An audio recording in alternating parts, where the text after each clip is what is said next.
नमस्कार दोस्तों, मैं गोविंद स्वागत करता हूं आप सभी को आपके अपने इस YouTube चैनल पर। आज का वीडियो ललित नारायण मिथिला यूनिवर्सिटी के उन स्टूडेंट के लिए है जो हिस्ट्री ऑनर्स पेपर लिए हुए हैं। हिस्ट्री ऑनर्स पेपर 8 के जितने भी MCQ प्रश्न है सभी का रिवीजन हम इस वीडियो में करने वाले हैं, तो वीडियो को आप कम्प्लीटली ज़रूरी देखिएगा। ये वीडियो आपके एग्जाम में काफ़ी ज़्यादा हेल्प करेगा। इस वीडियो से दोस्तों 2-3 ऐसे फ़ायदे हैं जो आपके एग्जाम के दृष्टिकोण से काफ़ी ज़्यादा महत्वपूर्ण है। एक फ़ायदा ये है कि आप कहीं ट्रैवल भी कर रहे हैं, आपके पास बुक नहीं है, तो आप मोबाइल के ज़रिए अच्छे से रिवीजन कर सकते हैं। दूसरा फ़ायदा ये है कि अगर आपके पास बुक नहीं है, आपके पास मनोरमा गेस्ट पेपर नहीं है, तो आप मोबाइल के ज़रिए ऑनलाइन इसका अच्छे से रिवीजन कर सकते हैं। और भी कुछ फ़ायदे हैं, वो मैं आपको वीडियो को चलते चलते बताऊंगा कि क्या इससे फ़ायदे हैं। तो आप वीडियो को अच्छे से रिवीजन पूरा देख के सभी प्रश्नों का रिवीजन आप जरूर ही कर लीजिएगा। अगर किसी भी प्रश्न का आंसर आपको गलत लगता है तो आप हमें कमेंट सेक्शन में जरूर ही रिप्लाई कीजिएगा। इससे दूसरे स्टूडेंट का भी कन्फ्यूजन दूर हो जाएगा। तो आइए देखते हैं आज का पहला प्रश्न। आज का पहला प्रश्न है कि आतंकवाद की समस्या निम्न में किसके अंतर्गत आती है। तो याद रखिएगा दोस्तों, आतंकवाद की जो समस्या है वो विघटनकारी समस्या के अंतर्गत आती है। ऑप्शन नंबर डी राइट हो जाएगा। आप यहाँ नीचे देख सकते हैं, इस साइड आंसर दिया हुआ है। अगला प्रश्न है कि निम्न में क्या सामाजिक समस्या नहीं है। तो इसका जो आंसर होगा वो हो जाएगा सी, विलंब विवाह। ये एक सामाजिक समस्या नहीं है। अगला प्रश्न है कि किस समस्या का संबंध आर्थिक साधनों के अभाव से है। तो बेरोजगारी एक ऐसा समस्या है जिसका संबंध क्या है, तो आर्थिक साधनों के अभाव से है। ऑप्शन नंबर ए इसका राइट होगा।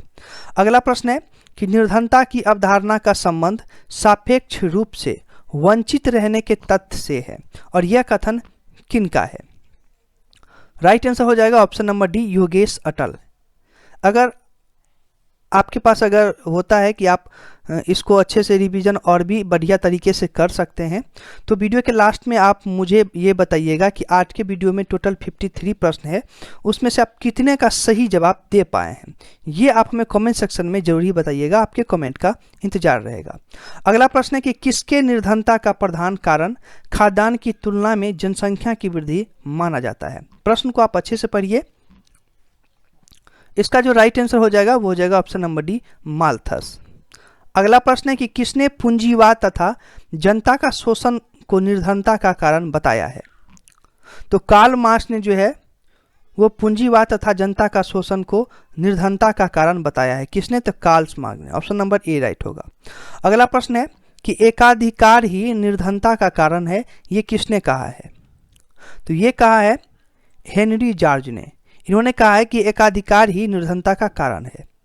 ऑप्शन नंबर इसका बी राइट होगा। अगला प्रश्न है कि भारत में निर्धनता दूर करने के संदर्भ में राष्ट्रीयकरण की नीति किस वर्ष लागू की गई। तो राइट आंसर हो जाएगा इसका ऑप्शन नंबर बी, 1969 ईस्वी। भारत में निर्धनता दूर करने के संदर्भ में राष्ट्रीयकरण की नीति जो है वो 1969 ईस्वी में लागू की गई थी। अगला प्रश्न है कि निर्धनता विवरण निवारण हेतु 20 सूत्री कार्यक्रम किस वर्ष प्रस्तुत किया गया। राइट आंसर हो जाएगा ऑप्शन नंबर डी, 1975। अगला प्रश्न है कि 1971 में गरीबी हटाओ का नारा किसने दिया। ये मोस्ट इंपोर्टेंट प्रश्न है, इसको आप जरूरी देख लीजिएगा, कई बार एग्जाम में पूछे जा चुके हैं ये प्रश्न। राइट आंसर हो जाएगा option number A, Indira Gandhi. 1971 में गरीबी हटाओ का नारा किसने दिया था, तो इंदिरा गांधी ने। अगला प्रश्न है कि किस योजना का उद्देश्य ग्रामीण युवकों को तकनीकी ज्ञान देने से है। इसका राइट आंसर हो जाएगा ऑप्शन नंबर बी, ग्रामीण युवा स्वरोजगार प्रशिक्षण। अगला प्रश्न है कि सही का चुनाव करें। देखिए 4 ऑप्शन आपको नीचे दिए गए हैं, ऑप्शन को आप अच्छे से पढ़िए। पहला है बेरोजगारी सार्वभौमिक घटना नहीं है, बेरोजगारी एक समस्या है, बेरोजगारी के परिणाम घातक नहीं होते हैं, और तीसरा जो ऑप्शन है वो है तीनों गलत है। तो दोस्तों इसका राइट आंसर हो जाएगा ऑप्शन नंबर बी, बेरोजगारी जो है एक समस्या है। ये हमारे समाज में है, जो भी कोई बेरोजगार होता है उसके लिए बहुत ही बड़ी आफत होती है। तो बेरोजगारी जो है एक बहुत ही बड़ी समस्या है, हमको इस चीज़ से हमेशा उबरना चाहिए। अगला प्रश्न है कि व्यापार में तेजी मंदी या उतार चढ़ाव से उत्पन्न बेरोजगारी का क्या नाम है। प्रश्न अच्छे से देखिए, मैं रिपीट कर रहा हूँ, प्रश्न समझना आपके लिए काफ़ी ज़्यादा इंपॉर्टेंट हो सकता है, इसलिए प्रश्न को आप अच्छे से समझिए। एग्जाम में ऐसा भी हो सकता है कि प्रश्न आपको घुमा फिरा के पूछा जाए, लेकिन अगर आप अच्छे से प्रश्न को पढ़ेंगे तो कैसे भी घुमा फिरा के प्रश्न पूछा जाएगा तो आप उसका सटीक जवाब दे सकते हैं। इसका राइट आंसर हो जाएगा ऑप्शन नंबर सी, चक्रीय बेरोजगारी। व्यापार में तेजी, मंदी या उतार चढ़ाव से उत्पन्न बेरोजगारी का जो नाम होता है वो है चक्रीय बेरोजगारी। अगला प्रश्न है, जब व्यक्ति प्रचलित वास्तविक मजदूरी से कम समय पर काम करने लगता है। प्रश्न अच्छे से देखिए, क्या है कि जब व्यक्ति प्रचलित वास्तविक मजदूरी से कम मजदूरी पर काम करने लगता है तो उसे कौन सी बेरोजगारी कहा जाएगा? तो उसे जो कहा जाएगा वो कहा जाएगा अर्ध बेरोजगारी। जब कोई भी व्यक्ति जो है वो प्रचलित वास्तविक मजदूरी से कम मजदूरी पर काम करने लगता है, लेकिन इसका मतलब ये होता है कि जो उसकी क्षमता है उससे अगर वो कम काम करने लगता है तो उसे कहा जाता है अर्ध बेरोजगारी।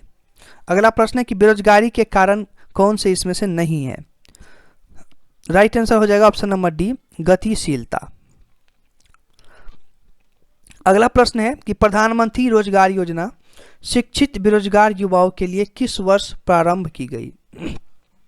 तो ये जो प्रारंभ की गई थी वो की गई थी 1993 ईस्वी में। अगला प्रश्न है कि ग्रामीण युवकों को तकनीकी ज्ञान देने से संबंधित योजना किस नाम से जानी जाती है? प्रश्न को फिर से रिपीट कर रहा हूँ, कह रहा है कि ग्रामीण युवकों को तकनीकी ज्ञान देने से संबंधित योजना किस नाम से जानी जाती है? इसका जो राइट आंसर हो जाएगा वो हो जाएगा ऑप्शन नंबर बी, ट्राइसेम। अगला प्रश्न है कि बेरोजगारी और निर्धनता एक दूसरे के पूरक हैं। ये कथन सही कथन है, विवादास्पद, यही चार ऑप्शन है, सही कथन, विवादास्पद, गलत कथन, इनमें से कोई नहीं। तो राइट आंसर हो जाएगा ऑप्शन नंबर सी, ए, यही राइट हो जाएगा, सही कथन। बेरोजगारी और निर्धनता जो है वो एक दूसरे के पूरक है, ये सही है। अगला प्रश्न है कि पर्यावरण प्रदूषण का प्रभाव पड़ता है। तो पर्यावरण प्रदूषण का जो प्रभाव पड़ता है मानव पर भी पड़ता है, जंतुओं पर भी और वनस्पतियों पर भी, यानी उपरोक्त सभी पर। इसका राइट आंसर हो जाएगा ऑप्शन नंबर डी, यानी ये तीनों जो है, मानव पर भी इसका प्रभाव पड़ता है, जंतुओं पर भी पड़ता है और वनस्पति पर भी पर्यावरण प्रदूषण का प्रभाव पड़ता है। अगला प्रश्न है कि आतंकवाद की विशेषता नहीं है।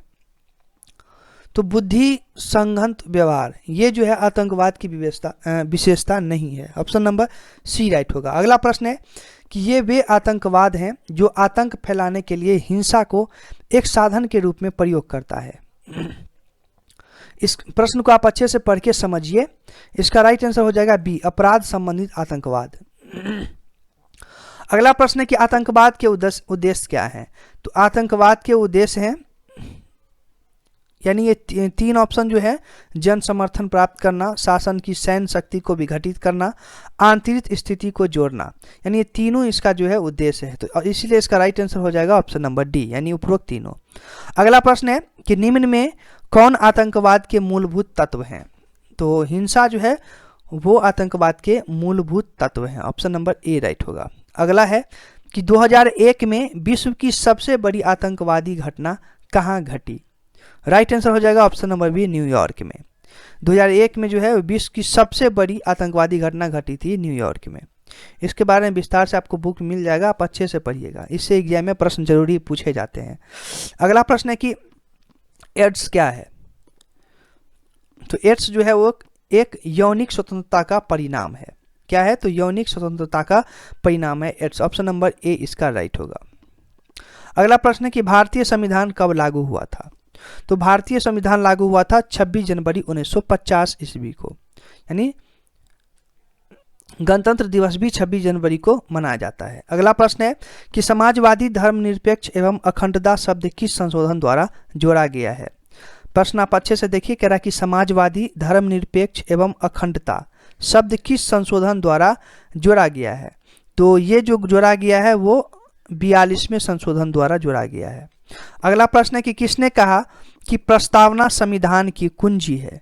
तो ये पंडित जो है ठाकुरदास भार्गव ने कहा था कि प्रस्तावना जो है वो संविधान की कुंजी है, ऑप्शन नंबर ग राइट होगा। अगला प्रश्न है कि भारतीय संविधान के संरक्षण की भूमिका कौन निभाते हैं? तो राइट आंसर हो जाएगा ऑप्शन नंबर ख, सर्वोच्च न्यायालय, यानी हाईकोर्ट जो है वो भारतीय संविधान के संरक्षण की भूमिका निभाते हैं। अगला प्रश्न है कि भारतीय संविधान का स्वरूप है? तो राइट आंसर हो जाएगा ऑप्शन नंबर ग, गणतंत्रीय, संघीय, संसदीय। ये जो है भारतीय संविधान का स्वरूप है। अगला प्रश्न है कि संघात्मक राज्य के लक्षण कौन है? तो संघात्मक राज्य के लक्षण द्वैध शासन व्यवस्था ये भी है, शक्तियों का विभाजन ये भी है, संविधान की सर्वोच्चता, ये तीनों जो है वो संघात्मक राज्य के लक्षण है। तो ऑप्शन नंबर इसका घ राइट होगा, उपरोक्त सभी। अगला प्रश्न है कि संविधान के प्रथम अनुच्छेदों में क्या कहा गया है? तो संविधान के प्रथम अनुच्छेदों में कहा गया है कि भारत राज्यों का संघ होगा। इसका ऑप्शन नंबर ए राइट होगा। अगला प्रश्न है कि कौन सा मौलिक अधिकारों की सूची को हटा दिया गया है? तो राइट आंसर इसका हो जाएगा ऑप्शन नंबर क, संपत्ति का अधिकार। अगला प्रश्न है कि भारतीय संविधान में मौलिक अधिकारों को कौन निलंबित कर सकता है? तो भारतीय संविधान में जो है मौलिक अधिकारों को निलंबित कर सकता है राष्ट्रपति। ऑप्शन नंबर ए क राइट होगा। अगला प्रश्न है कि भारतीय संविधान संघीय कार्यपालिका शक्ति किसे देता है? तो राइट आंसर हो जाएगा ऑप्शन नंबर ख, राष्ट्रपति को। अगला प्रश्न है कि राष्ट्रपति के उम्मीदवार की उम्र कितनी होनी चाहिए? तो राष्ट्रपति के उम्मीदवार की जो उम्र होनी चाहिए वो 35 वर्ष होनी चाहिए। अगला प्रश्न है कि भारतवर्ष के राष्ट्रपति को शपथ कौन दिलाता है? तो मुख्य न्यायाधीश जो है वो भारतवर्ष के राष्ट्रपति को शपथ दिलाता है, मुख्य न्यायाधीश। अगला प्रश्न है कि प्रधानमंत्री की नियुक्ति कौन करता है? तो राष्ट्रपति जी जो है वो प्रधानमंत्री की नियुक्ति करता है। ऑप्शन नंबर क ही राइट होगा। अगला प्रश्न है कि मंत्री परिषद का निर्माता, जीवनदाता तथा मृत्युदाता कौन है? तो प्रधानमंत्री जो है वो मंत्री परिषद का निर्माता, जीवनदाता तथा मृत्युदाता है।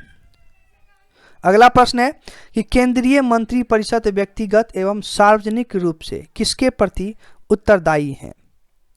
राइट आंसर हो जाएगा ऑप्शन नंबर घ, लोकसभा। यानी केंद्रीय मंत्री परिषद व्यक्तिगत एवं सार्वजनिक रूप से लोकसभा के प्रति उत्तरदायी हैं। अगला प्रश्न है कि प्रधानमंत्री को कैसे हटाया जा सकता है? तो निर्वाचन आयोग द्वारा। जब इलेक्शन होता है, जब उसमें उसको कम मत मिलता है, तो निर्वाचन आयोग द्वारा दूसरे को चिन्हित करके और जो वर्तमान में प्रधानमंत्री है उसको हटाया जाता है। अगला प्रश्न है कि केंद्र सरकार की वास्तविक कार्यपालिका शक्तियां निहित है। तो इसका जो राइट आंसर हो जाएगा ऑप्शन नंबर ख, प्रधानमंत्री में। प्रधानमंत्री में जो है वो केंद्र सरकार की वास्तविक कार्यपालिका शक्तियां निहित है। अगला प्रश्न है कि भारतीय संविधान कब लागू हुआ? तो भारतीय संविधान जो है वो 26 जनवरी 1950 को लागू हुआ था। अगला प्रश्न है कि समाजवादी, धर्मनिरपेक्ष एवं अखंडता शब्द किस संशोधन द्वारा जोड़ा गया है? तो इसका जो राइट आंसर हो जाएगा वो हो जाएगा ऑप्शन नंबर ख, 42वें संशोधन द्वारा समाजवादी, धर्मनिरपेक्ष एवं अखंडता शब्द जो है वो जोड़ा गया है, संशोधन द्वारा जोड़ा गया है, 42वें संशोधन द्वारा। अगला प्रश्न है कि किसने कहा कि प्रस्तावना संविधान की कुंजी है? तो राइट आंसर हो जाएगा ऑप्शन नंबर घ, पंडित ठाकुरदास भार्गव ने कहा था कि प्रस्तावना जो है वो संविधान की कुंजी है। ये प्रश्न रिपीटेड है, पहले भी मैंने आप लोग को ये प्रश्न बता दिया था इसी वीडियो में। तो चलिए अच्छे इसको भी और 2 बार 3 बार रिवाइज हो जाएगा तो और भी बढ़िया रहेगा। अगला प्रश्न है कि भारतीय संविधान के संरक्षण की भूमिका कौन निभाते हैं? तो ऑप्शन नंबर ख हो जाएगा, हाई कोर्ट यानी सर्वोच्च न्यायालय। अगला प्रश्न है कि भारतीय संविधान का स्वरूप है। तो भारतीय संविधान का स्वरूप है गणतंत्रीय, संघीय और संसदीय। ये तीनों जो है वो भारतीय संविधान का स्वरूप है। अगला प्रश्न है कि संघात्मक राज्य के लक्षण कौन है? तो संघात्मक राज्य के लक्षण है द्वैध शासन व्यवस्था, ये भी तीनों राइट आंसर हो जाएगा, ऑप्शन नंबर घ इसका राइट होगा, उपरोक्त सभी। अगला प्रश्न है कि संविधान के प्रथम अनुच्छेद में कहा गया है। तो संविधान के प्रथम अनुच्छेद में कहा गया है कि भारत जो है वो राज्यों का संघ होगा, ऑप्शन नंबर ए राइट होगा। अगला प्रश्न है कि कौन सा मौलिक अधिकारों की सूची से हटा दिया जाता है? प्रश्न अच्छे से देख लीजिएगा, इंपॉर्टेंट प्रश्न है। कह रहा है कि कौन सा मौलिक अधिकारों की सूची से हटा दिया गया है? तो संपत्ति का अधिकार जो है इसका राइट आंसर हो जाएगा। अगला प्रश्न है कि भारतीय संविधान में संपत्ति का अधिकार एक क्या है? तो ये जो है भारतीय संविधान में संपत्ति का अधिकार जो है वो एक वैधानिक अधिकार है, ऑप्शन नंबर क राइट होगा। अगला प्रश्न है कि मौलिक कर्तव्य किस में शामिल है? तो मौलिक कर्तव्य जो है वो 42वें संशोधन द्वारा शामिल है। अगला प्रश्न है कि भारतीय संविधान में मौलिक अधिकारों को कौन निलंबित कर सकता है। तो भारतीय संविधान में मौलिक अधिकारी को निलंबित करने का अधिकार केवल राष्ट्रपति में ही है। ऑप्शन नंबर ए इसका राइट होगा। तो दोस्तों आज के वीडियो में टोटल 53 प्रश्न थे। अगर आप हिस्ट्री ऑनर्स पेपर रखे हुए हैं तो पेपर 8 का तैयारी आपको इस सभी ऑब्जेक्टिव क्वेश्चन द्वारा अच्छे से हो जाएगी। वीडियो के लास्ट में मैंने आप लोगों को बताया था कि आप बताइएगा कि आज के 53 प्रश्न में से आपको कितना सही होता है, वो आप हमें कमेंट सेक्शन में बताइएगा। तो आपके कमेंट का इंतजार रहेगा दोस्तों। आप हमें ज़रूर बताइएगा कि आज के 53 प्रश्न में से आपने कितने का सही जवाब दिया है। अगर कोई भी प्रश्न का आंसर इसमें से आपको गलत लगता है तो वो भी कमेंट सेक्शन में आप हमें जरूर रिप्लाई कीजिएगा। तो आज के लिए बस इतना ही, फिर मिलेंगे नेक्स्ट वीडियो में इसी तरह के मोस्ट इंपोर्टेंट आपके एग्जाम से रिलेटेड प्रश्न लेके। तब तक के लिए मैं गोविंद आप सबसे इजाज़त चाहता हूँ। वीडियो को देखने के लिए धन्यवाद।